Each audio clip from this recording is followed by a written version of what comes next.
ज्ञानेश कुमार मिले हुए हैं। क्या बीजेपी को राज्यसभा ज्ञानेश ने जिताया? मीनाक्षी नटराजन विवाद में जीतू पटवारी का बड़ा हमला, साथ ही साथ दिग्विजय सिंह का सबसे बड़ा आरोप। क्या मध्य प्रदेश के राज्यसभा चुनाव में सिर्फ एक उम्मीदवार का नामांकन रद्द हुआ या फिर इसके पीछे कोई बहुत बड़ा राजनीतिक खेल छुपा हुआ है? क्या मुख्य चुनाव आयुक्त ज्ञानेश कुमार की अगुवाई वाला चुनाव आयोग भी अब विपक्ष के निशाने पर आ गया है? आखिर कांग्रेस बार बार ज्ञानेश कुमार का नाम साफ तौर पर क्यों उठा रही है? और ऐसा क्या हुआ कि जो एक तरफ जीतू पटवारी ने चुनाव आयोग और साथ ही साथ रिटर्निंग ऑफिसर पर गंभीर और बड़े आरोप लगाए और साथ ही साथ इसके अलावा दूसरी तरफ दिग्विजय सिंह ने सीधा सीधा कह दिया कि ये मिली जुली बड़ी चोरी है। भोपाल से दिल्ली तक अब यही सवाल गूंज रहा है। कांग्रेस का सीधा और बड़ा सटीक आरोप है कि मीनाक्षी नटराजन का नामांकन रद्द करना कोई सामान्य प्रशासनिक फैसला नहीं था, बल्कि एक पूरी राजनीतिक रणनीति का हिस्सा था। राजनीतिक रणनीति के तहत नामांकन रद्द किया गया, ऐसा कांग्रेस का कहना है। और इसी वजह से अब भाजपा, चुनाव आयोग, रिटर्निंग ऑफिसर और सुप्रीम कोर्ट तक इस विवाद के घेरे में आ गया है। सबसे पहले दोस्तों, स्क्रीन पर चल रही ये पहली हेडलाइन देखिए। मीनाक्षी नटराजन विवाद में जीतू पटवारी का बड़ा हमला, रिटर्निंग ऑफिसर पर लगाए गंभीर आरोप। अब दूसरा हेडलाइन देखिए जो स्क्रीन पर मैं आपको दिखा रही हूं। मीनाक्षी नटराजन का नामांकन रद्द होने पर भड़की कांग्रेस, जीतू पटवारी का बड़ा ऐलान। अब आपको सिलसिलेवार तरीके से रिपोर्ट बताती हूं। इस रिपोर्ट पर नजर डालिए। मध्य प्रदेश में मीनाक्षी नटराजन विवाद को लेकर एमपी में सियासी पारा चढ़ा हुआ है।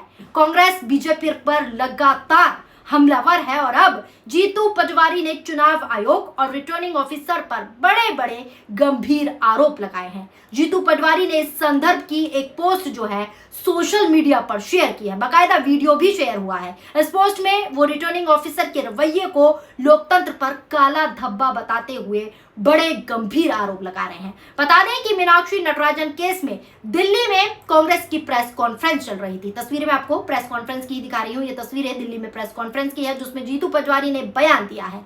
बयान देते हुए उन्होंने कहा है कि इतिहास की लोकतांत्रिक व्यवस्था पर रिटर्निंग ऑफिसर का रवैया एक बड़ा काला धब्बा है। अब जरा इस ट्वीट को देखिए जो खुद जीतू पटवारी ने किया है। नजर डालिए इस ट्वीट पर।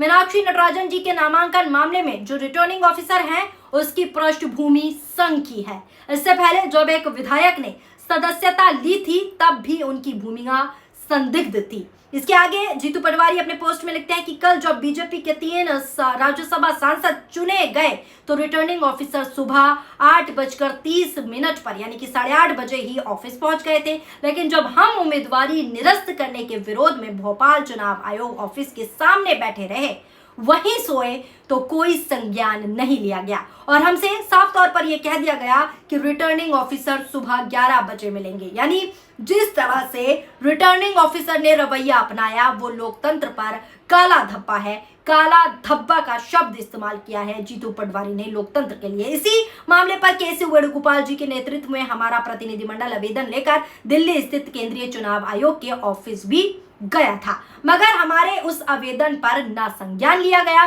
और ना हमें वापस कोई निर्देश दिया गया। यह पूरा रवैया दिखाता है कि नरेंद्र मोदी ने लोकतंत्र को मार दिया है। ये सीधे जीतू पटवारी कह रहे हैं। आप भी सुनिए और क्या कुछ प्रेस कॉन्फ्रेंस कर जीतू पटवारी ने कहा। नजर डालिए इस वीडियो पर। आदरणीय साथियों, रिटर्निंग ऑफिसर का रवैया क्या था? आदरणीय उमंग जी ने, नेता प्रतिपक्ष जी ने आपको बताया, जब स्कूटनी चल रही थी तब वो अपना धर्म निभा रहे थे जिस परिवार से वो आते हैं। इनकी पृष्ठभूमि संघ की पृष्ठभूमि है रिटर्निंग ऑफिसर की। और इससे पहले राजेंद्र भारती जी के एक विधायक की जब सदस्यता ली थी तब भी इनकी पूरी भूमिका संदिग्ध थी। कल जब नया तीनों निर्विरोध निर्वाचित राज्यसभा के सांसद किए, 9 बजे से 8:30 बजे वो ऑफिस पहुंचकर अपने काम पे लग गए थे। यानी जो रिटर्निंग ऑफिसर है उसने जितना बड़ा क्राइम किया, ये देश के इतिहास के लोकतांत्रिक व्यवस्था में काला धब्बा है। उमंग जी ने इस भावना को आप सबके सामने व्यक्त किया। दूसरा, हमने उसी रात को सारे विधायक केंद्रीय निर्वाचन का भोपाल कार्यालय पे हमारी आपत्ति दर्ज कराने गए। 6 घंटे तक हम सोते रहे, वहीं पे वीडियो विजुअल आए, सुबह उन्होंने कहा कि आप सुबह हम आपसे 11 बजे मिलेंगे। इसी समय वेणुगोपाल जी के नेतृत्व में यहाँ प्रतिनिधिमंडल गया, मीनाक्षी जी भी उसमें थी। वहां भी जो आवेदन, जो हमने तथ्य रखे, उस पर कोई किसी प्रकार का वापस रिपीट हमें कोई संज्ञान नहीं लिया गया, न हमें कोई निर्देश दिया गया, न कोई किसी प्रकार की कार्रवाई की। या तो रिजेक्ट करते या सिलेक्ट करते या उसको एक्सेप्ट करते, दोनों नहीं किया गया। ये पूरा रवैया क्या है? ये पूरा रवैया है कि लोकतंत्र को मोदी ने मार दिया, प्रजातंत्र को मोदी ने मार दिया। सुना आपने, पूरा मामला तब शुरू हुआ जब कांग्रेस ने राज्यसभा के लिए मीनाक्षी नटराजन को उम्मीदवार बनाया। कांग्रेस को भरोसा था कि उसके पास पर्याप्त विधायक समर्थन है और वो एक सीट आराम से जो है निकाल लेंगे, आराम से जीत सकती है। लेकिन भाजपा ने तीसरा उम्मीदवार उतार दिया और यहीं से सियासी खेल जो है खेलना शुरू हो गया। भाजपा की तरफ से मीनाक्षी नटराजन के नामांकन पर आपत्ति लगाई गई। जी हां, सीधा भाजपा की तरफ से आरोप लगाया गया कि उन्होंने तेलंगाना से जुड़े एक मामले की जानकारी शपथ पत्र में नहीं दी।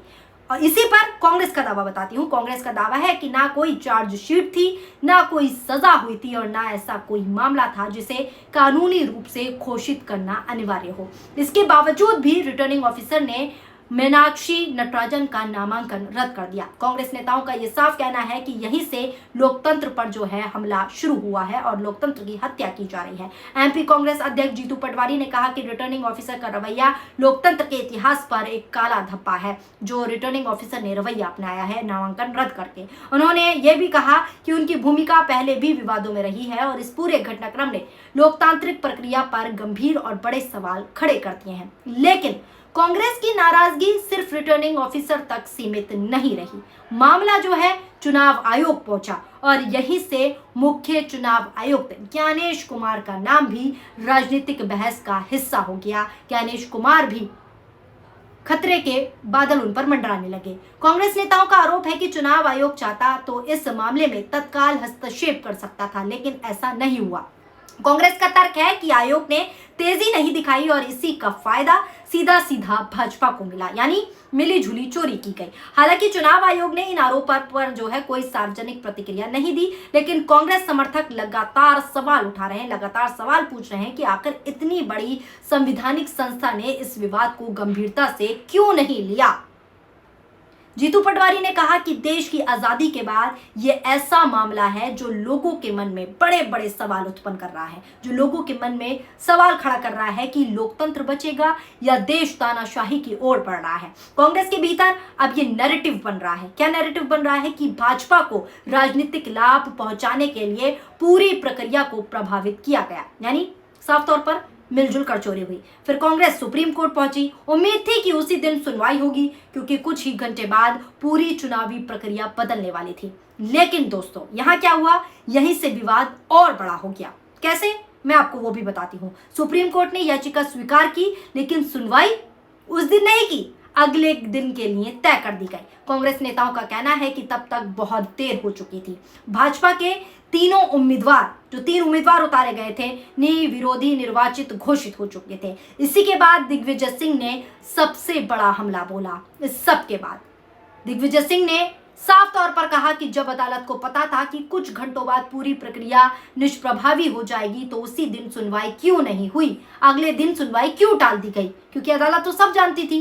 ये दिग्विजय सिंह सवाल उठा रहे हैं। दिग्विजय सिंह ने कहा कि जब चोरी हुई तो उसमें सभी शामिल हैं, राज्य भी, केंद्र भी, चुनाव आयोग भी और माननीय सुप्रीम कोर्ट भी। उनका यह बयान सामने आते ही राजनीतिक गलियारों में भूचाल आ गया। भाजपा ने इसे अदालत की अवमानना बताया और सुनवाई की जो है मांग भी की और कार्रवाई की मांग भी की है भाजपा ने। दिग्विजय सिंह अकेले नहीं है दोस्तों। उमंग सिंगारा, जीतू पटवारी और कांग्रेस के कई दूसरे नेता भी लगातार इस मुद्दे को उठा रहे हैं। जीतू पटवारी ने क्या बयान दिया, क्या कुछ पीसी में बोला, वो मैंने आपको सुनवाई दिया शुरू में। सभी का आरोप लगभग एक जैसा है कि लोकतांत्रिक प्रक्रिया को प्रभावित किया गया। कांग्रेस का दावा है कि उसके पास 58 विधायकों का समर्थन था, यानी कांग्रेस दावा कर रही है कि 58 विधायकों का समर्थन उसके पास था और निर्दलीय भी साथ थे। पार्टी नेताओं का कहना है कि भाजपा को डर था कि कांग्रेस मुकाबले में मजबूत स्थिति में है, हार जाएगी। भाजपा को पता था, इसीलिए ऐसा माहौल बनाया गया, ऐसा माहौल क्रिएट किया गया कि चुनाव होने से पहले ही मुकाबला खत्म हो जाए। जीतू पटवारी ने तो दोस्तों ये तक कह दिया कि कांग्रेस विधायकों की एकजुटता देखकर प्रधानमंत्री नरेंद्र मोदी तक भयभीत हो गए थे। ये बात जीतू पटवारी ने कही और उसी का प्रमाण ये है कि इस पूरा घटनाक्रम को अंजाम दिया गया। ये जीतू पटवारी कह रहे हैं। दूसरी तरफ भाजपा का कहना है कि कांग्रेस अपनी हार की हताशा में संवैधानिक संस्थाओं को कटघरे में खड़ा कर रही है। लेकिन अब सबसे बड़ा सवाल दोस्तों क्या है? सबसे बड़ा सवाल यही है कि आखिर आगे क्या होगा इस मामले में। सुप्रीम कोर्ट से तत्काल राहत नहीं मिली, आप भी जानते हैं, हाईकोर्ट का रास्ता खुला है, लेकिन राजनीतिक लड़ाई अब और तेज हो गई है। कैसे तेज हो गई है मैं आपको बताती हूँ। मीनाक्षी नटराजन का नामांकन रद्द होने का मामला अब सिर्फ एक राज्यसभा सीट का विवाद नहीं रह चुका।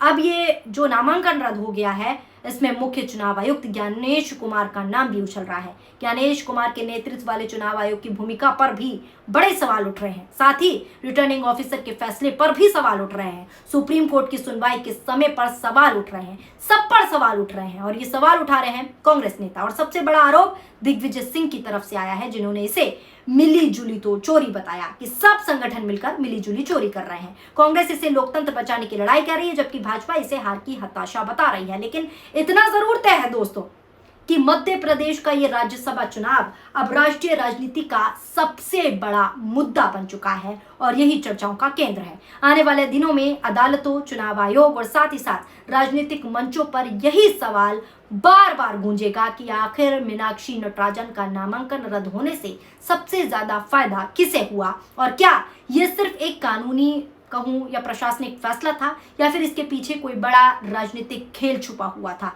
यही सवाल अब पूरे देश की नजर में है।